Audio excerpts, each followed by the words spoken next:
Now then people, and welcome to the Food Remixers. You find us here in the Cotswolds, which is a beautiful part of the world. The sun is shining, we're outside a gorgeous pub, which allegedly was involved in Lord of the Rings inspiration. And we've come here for one reason, to come and see Prue Leith. Now, Prue Leith is a cooking legend, and she has recently released a cookbook. And in that cookbook is a creamy fish pie. We have come here to recreate that fish pie, but obviously it's going to have a bit of a twist. Prue basically called us and was like, I'm told that you're the guys who could give me a hand. And we were like, what would you like us to do for you, Prue? I've got a really good veggie fish pie, but I want to make it vegan. so we are going to veganize Prue Leith's fish pie.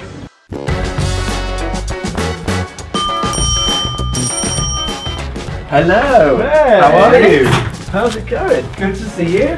Are you ready for a vegan fish pie? You know, I've tried to make one, and it really wasn't that wonderful. So I thought, I know guys who know about the stuff. Let's do this. Right then, so first up, bro, olive oil. Bit of olive oil. Maybe 3 tablespoons, a good glug. Like that. Perfect. In with the onions. We didn't chop those too fine, just because they want a little bit of bite.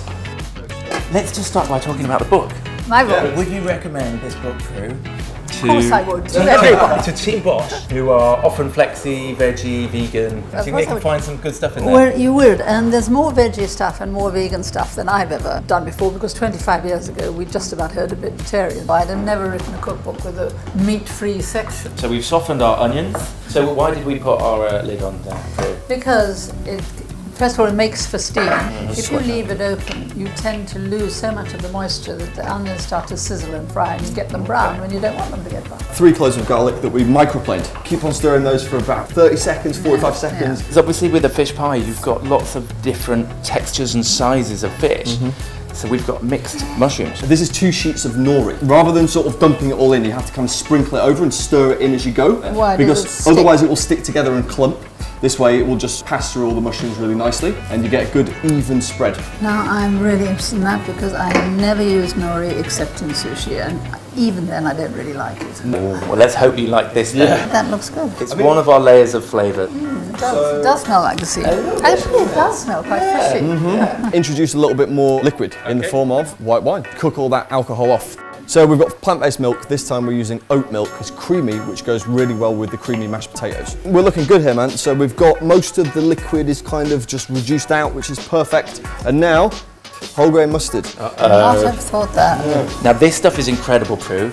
Yeah. We call this magic dust. We have a jar of it here, which if you wanted to, you can keep it. That's your magic dust. Right. It's actually known as nooch, or nutritional yeast. Yeah. Which can give that a cheesy taste. flavour. It's very I feel very suspicious.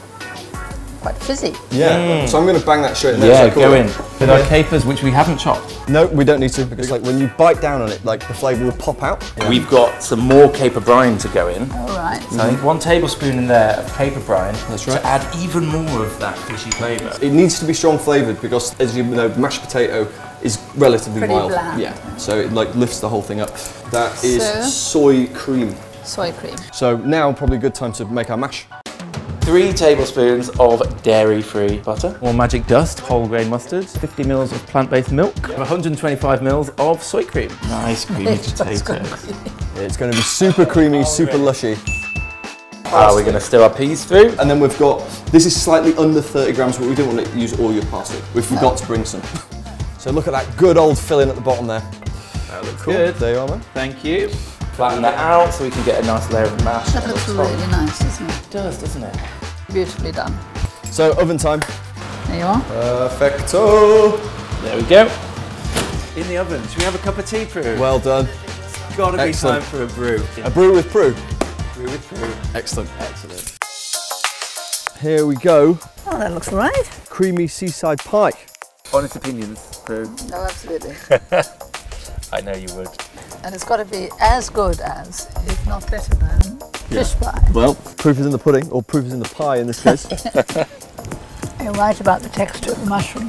It's really good, isn't it? Fishy. I mean, I think the mustard would be nice in the mash, but it's very delicious. It's absolutely lovely. It's been really good fun having you. Good. Really good. Thank you. There you have it. We remixed Prue's fish pie to make the creamy seaside pie. It was a lot of fun and it was pretty tasty, right? It was. You enjoy it? Delicious. It really was. Very good. So if you like that, hit the subscribe button. We're going to be doing more collaborations with more inspiring people like Prue. And share this video so all your mates can see it too. Bish. Bash. Bosh!